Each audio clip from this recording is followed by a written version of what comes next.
രക്തക്കുറവിനും ശരീര സൗന്ദര്യത്തിനും മുടിയുടെ വളർച്ചയ്ക്കും എല്ലിൻ്റെ വളർച്ചയ്ക്കും മുലപ്പാൽ വർദ്ധിക്കാനൊക്കെ കുറഞ്ഞ ചേരുവയിൽ സിമ്പിളായിട്ട് നല്ല ടേസ്റ്റിൽ ഉണ്ടാക്കിയെടുക്കാൻ പറ്റിയ ഒരു അടിപൊളി റെസിപ്പിയാണ് കേട്ടോ ഇന്നത്തേത്.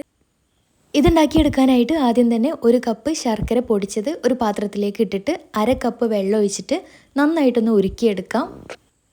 ശർക്കര ഉരുക്കി വരുന്ന സമയം കൊണ്ട് ഒരു പാനിലേക്ക് ഒരു കപ്പ് എള്ള്, കറുത്ത എള്ളാണ് എടുത്തിട്ടുള്ളത്. അത് നന്നായിട്ട് കഴുകി വൃത്തിയാക്കിയിട്ട് വെള്ളമൊക്കെ വാർത്തെടുത്തിട്ടുള്ള എള്ളാണ്. ഇത് ഒരു പാനിലിട്ടിട്ട് നന്നായിട്ടൊന്ന് വറുത്തെടുക്കാം. എള്ളാവുമ്പോൾ പെട്ടെന്ന് തന്നെ വറുത്ത് കിട്ടും. പൊട്ടി വരുന്ന സമയത്ത് പാനിൽ നിന്ന് മാറ്റാം. എന്നിട്ട് ഇതേ പാനിലേക്ക് തന്നെ 1.5 കപ്പ് അവിൽ ഒന്ന് വറുത്തെടുക്കാം. ഞാനിപ്പോൾ മട്ട അവിലാണ് എടുത്തിട്ടുള്ളത്. മട്ട അവിലാണ് ഏറ്റവും ബെസ്റ്റ്. അവിലും നന്നായിട്ട് മൊരിഞ്ഞു വന്നാൽ പാനിൽ നിന്ന് മാറ്റാം. ഇനി ഇതേ പാനിലേക്ക് 1 ടേബിൾ സ്പൂൺ നെയ്യ് ഒഴിച്ചിട്ട് അര കപ്പ് തേങ്ങ ചിരകിയത് ചേർത്തിട്ട് നന്നായിട്ടൊന്ന് വറുത്തെടുക്കാം.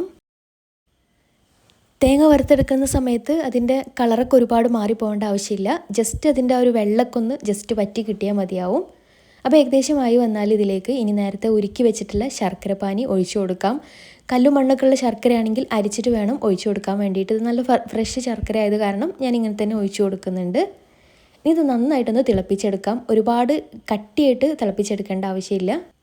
ശർക്കര നന്നായിട്ട് തിളച്ച് വന്നാൽ അതിലേക്ക് വറുത്ത് വെച്ചിട്ടുള്ള എള്ളും അവിലും ചേർത്ത് മിക്സാക്കി എടുക്കാം. കൂടെ തന്നെ ഇതിലേക്ക് നിലക്കടല വറുത്തതും കൂടെ ചേർത്ത് കൊടുക്കുന്നുണ്ട്. ഇടയ്ക്ക് കടിക്കുമ്പം പ്രത്യേക ടേസ്റ്റാണ്. അണ്ടിപ്പരിപ്പ് ഉണ്ടെങ്കിൽ അത് ചേർത്ത് കൊടുത്താലും മതിയാവും. അവസാനം നല്ലൊരു ഫ്ലേവറിന് വേണ്ടിയിട്ട് 1/4 ടീസ്പൂൺ ഏലക്കാപ്പൊടി കൂടി ചേർത്ത് മിക്സാക്കി എടുത്താൽ നല്ല ടേസ്റ്റി ആയിട്ടുള്ള പലഹാരം റെഡി ആയിട്ടുണ്ട്. എള്ളിൻ്റെ ഗുണങ്ങളൊക്കെ ഒരുപാട് ഗുണങ്ങളുള്ളതാണ്. അപ്പോൾ ഇടയ്ക്കൊക്കെ ഇങ്ങനെയൊക്കെ ഉണ്ടാക്കി കഴിക്കുന്നത് ബെസ്റ്റാണ്.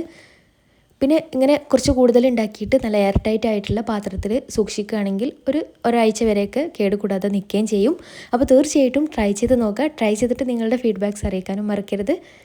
അപ്പോൾ ഇന്നത്തെ വീഡിയോ ഇഷ്ടമായെന്ന് വിചാരിക്കുന്നു. ഇഷ്ടമായെങ്കിൽ ലൈക്ക് ചെയ്യാനും ഷെയർ ചെയ്യാനും കമൻറ്റ് ചെയ്യാനും മറക്കരുത്. നല്ല അടിപൊളി വീഡിയോയുമായി വീണ്ടും വരാം. അതുവരെ take care. Bye. Thank U.